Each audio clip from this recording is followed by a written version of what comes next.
Yeah, so now after completion of course overview, my dear students, now we are going to look after some course outcomes.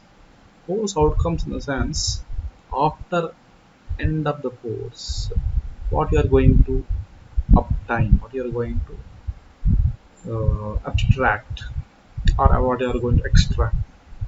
Okay, so basically it is a combination of some program outcome, and then Boost taxonomy, and then course outcome.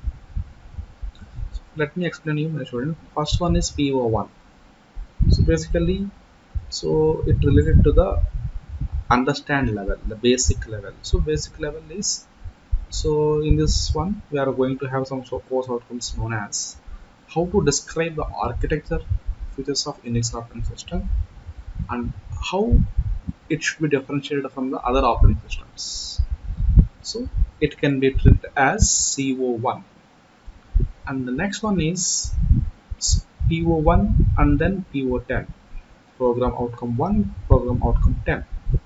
Again, it related to the understand level. In this, we are going to how to demonstrate the so-called Unix commands for file handling and then controlling the processes, various processes. So we can treat it as a CO2. And then the third one is the combination of PO1, PO2, PO3, and then program outcome 5. So it basically related to applying level. The first two is, it should be fall into the category of understand level. And then this one is applying, how to apply.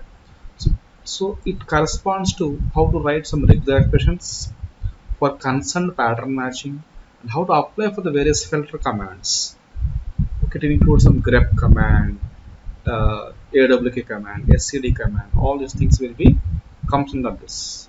So it can be treated as CO3, course outcome 3. And finally, we are having a combination of program outcome 1, program outcome 2, program outcome 4, and then program outcome 12. So whereas in this case, it should be in the analyzing level. Analyzing, the Bloom taxonomy for this one is analyzing.